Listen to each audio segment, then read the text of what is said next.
G'day to all my friends and family, and welcome to Jim's 5am club. And I'm just coming to you from my local neighbourhood. I've just come down the street here and there's this beautiful tree that has dropped its leaves, and as you can see it's just pink everywhere, and I just love it here. I've taken some beautiful photos of my daughters, my granddaughters, guests from Greece. And it's one of these magical backdrops that come once a year, around about May, around about my birthday. So what I'll do today is I'll go on a bit of a walk and talk, and I've got leaves just dropping just as we speak here. It's just glorious. This pink is just so relaxing, just so beautiful. So what I'll do is I'll get up, and what I'll just hang around here just for a moment and then move off. So today's book summary that I look at taking you through is entitled The First 20 Hours by an author named Josh Kaufman. The first 20 hours, and the quote that he kicks off the book with is that the best thing that can happen to a human being is to find a problem, to fall in love with that problem, and to live trying to solve that problem, unless of course another problem even more lovable appears. Very, very interesting, very, very deep, and very, very prophetic, to say the least. But I think I've mentioned a few times over the years that human beings are teleological in nature, which means that we love solving problems. So humans just absolutely love being posed with a problem and then doing whatever they have to do to solve the problem. Let me just walk down the bank here, and hopefully I won't go for a slide. It is a pretty steep bank, and it has been raining. It's going to be interesting how I get back up here, but I think I'll probably stay here for now. I'll do the 5am club from this vantage point, so you can get to see the bushland in the background, but I won't go down there because, as I say, it is a bit muddy, it is a bit slippery, and I probably won't make it back up, which would make it very, very interesting indeed. So problems. A lot of people worry about having problems, but what this author talks about is the fact that you've got to fall in love with problems. Problems are what keep us alive. If you don't want to have any problems, then you might as well just not be living, because life is one problem after another that need to be solved. One step at a time, one problem at a time. It's only when we get a tsunami of problems, when we get a whole stack of problems, that we get overwhelmed and basically hate our lives. So this book here, The First 20 Hours, what's this all about? Where's it going to take us? And this book is all about knowing how to learn how to pick up new skills, and how to pick up new skills quickly, and the 10 principles for learning. Because what the author suggests here is that all you basically need is 20 focused hours of effort, as well as some time to plan on how you're going to spend those 20 hours.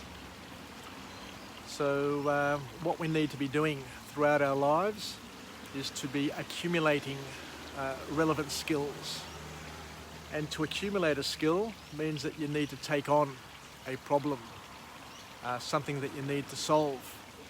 And that's the best way and the quickest way and the most effective way of learning a skill and incorporating a skill and adding it to your inventory of skills that you can use.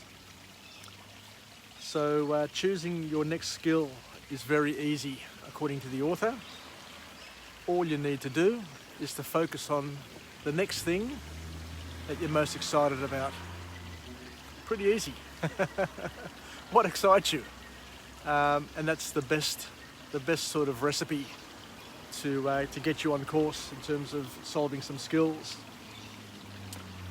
And Warren Buffett, he talks about Warren Buffett, the great investor, the doyen of investment, of stock market and business investment. And he says here that Warren Buffett employs a thing called a two-list strategy. And Warren talks about picking or writing down on a list your top 25 goals. So write down the top 25 things that you want to achieve in your lifetime. You can write down 250, it doesn't matter. But what he wants us to do is to prioritize it and bubble it up to the top 25. And he said, once you get those 25 goals, list them on a piece of paper in front of you, and then select out of that list of 25, which are your top 5 goals. So from the list of 25, pick your 5 most important goals, the things that excite you the most, and the things that you think are going to take you and lead you to the path where you're going to get the most out of your life. And he said, well, take those top 5, put them on a piece of paper, and then throw away the other 20. Throw away the other 20 and just focus on those top 5. The other thing that he talks about in this book is the importance of learning. But he said, don't try to learn multiple things at the same time. Do the most exciting things first. So of all those things that you've selected and you want to do, just pick one.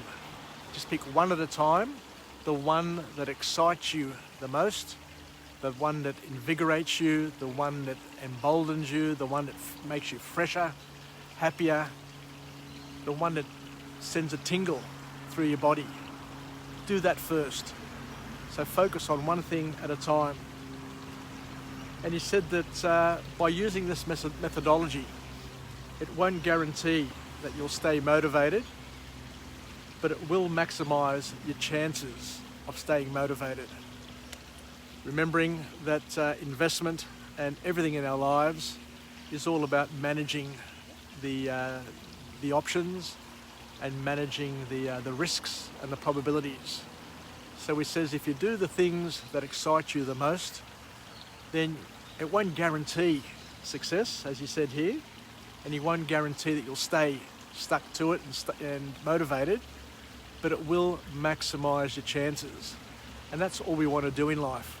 We just want to maximize our chances wherever possible. And the more fun you have along the way, the better the chance of you sticking to it. And this also can be translated into relationships, into work, into all the things you do in your life. Just try and create some excitement in your relationships so it maximizes the chances that you stay together. I've been married 36 years, it'll be this year. Married in 85, 2001. God willing, in October, I'll be married 36 years. And we've had some exciting times. We've had some ups and downs. And I'm surprised that Paula still stuck with me, she's still with me. But you just need to be spontaneous, you need to be, create excitement. You need to make it fun for yourself and your partner. And not just to take out of the relationship, but also to give. The author then goes on for his second formal point in the book and talks about identifying the emotional and practical barriers in advance. What are the irrational obstacles that you may find along the way? And the emphasis is on irrational barriers. Because as we get older, we start to learn that we have a number of irrational fears, and in many ways we're surrounded by irrational people. People that get in our ear, get in our lives, get in our faces, and to a certain extent influence the decisions that we make, and if we're not careful, can basically bully us and take over our lives. So the best thing to do is to sit down and just try and figure out yourself, A, where you want to go, what your goals are, what your dreams are, and then try and pinpoint the irrational and emotional barriers that may stand in your way. Because by pre-thinking about it, by predetermining these things, you're in a better position to be able to get round them, over them, through them, when they pop up along the way. A lot of them won't pop up, but the fact that you're mentally prepared for them means that you have a significant advantage over the people who haven't sat down and thought what may be the irrational things that pop in our way. Because as the author says here, and it's a very, very powerful point, the biggest preventer of progress are the sessions you don't start at all. You know, the number of people that I know who have tremendous potential, who have tremendous skills, but never get started is frightening. Because you know, as soon as they get started, as soon as they build up a head of steam and build momentum and get over that initial hurdle, they're going to be absolutely brilliant at what they do. And yet, through no real fault of their own, by listening to other people who pour cold water over their dreams, they never get started. And as the author here says, the sessions you don't get started are the biggest preventer of any progress that you get to do in your life.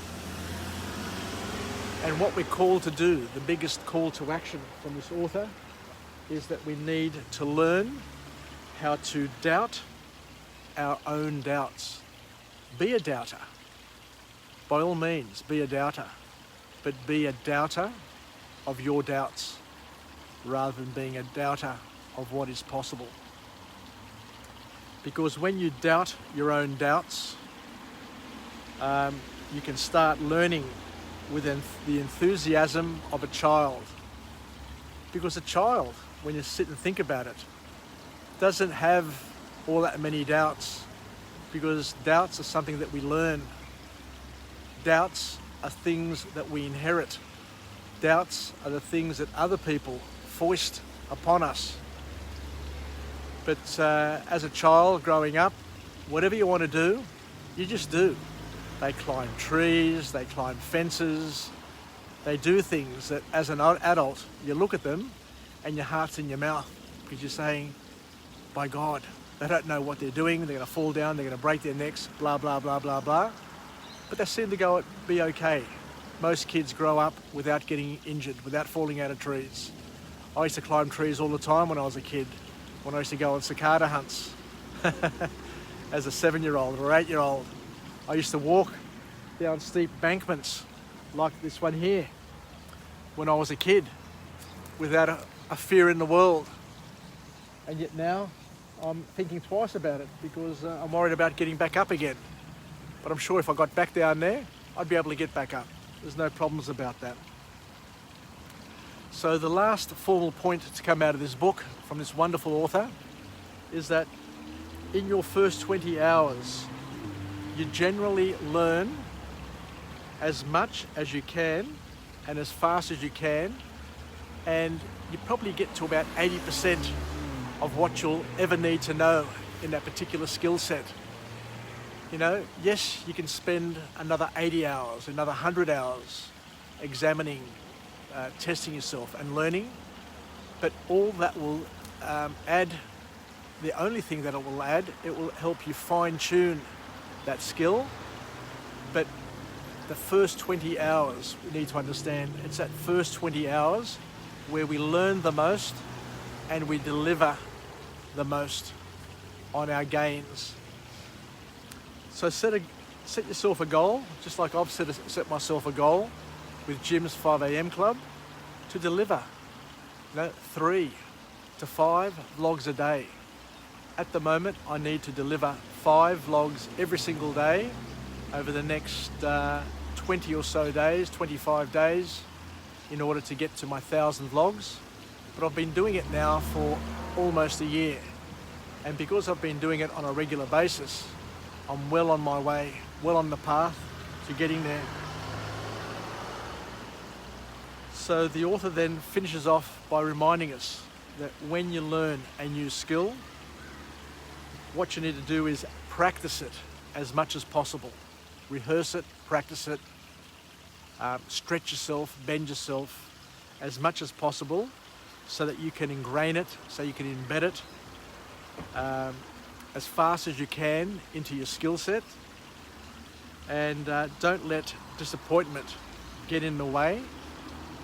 And it's once you're finished, once you get through those 20 hours, that's when you'll be in a position to look back and to thank yourself for making the effort and doing whatever you could to learn a new skill.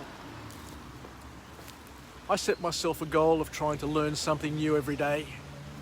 The fact that I do 5 gyms, 5 a.m. clubs every day, I guess means that I'm learning at least 5 different things a day, because each book summary has many lessons in it. And if I'm not learning something new, I'm able to establish and rehearse something that I already know. Anyway, let's finish off with a positive affirmation. I'm alive, I am well, I feel absolutely great. To my friends and family, stay connected, stay committed, stay relevant, and stay reasonable. And most importantly, let's try and find these pink patches in our lives where we can enjoy ourselves and make the most of God's beauty. And as I said, this tree here is just perfect. May every year, it seems to drop its beautiful flowers and create a carpet of pink purpose. And it's just something that I absolutely love. So thank you for joining me on this episode of Jim's 5 a.m. Club. And I look forward to coming to you from a different place with a different message, a message of empowerment, where we can help each other get through the morning, get through the day, and be the wind beneath our wings, the wave beneath our board, the zephyr that billows our sails or bellows our sails, and help each other live, learn, and pass it on. So thank you once again for joining me on this episode, and let's make the most of this day, and we'll talk later. And thank you. I'll get a couple of selfies here because it's just a beautiful, beautiful location. Yassas, Filakya, and bye for now. Ciao.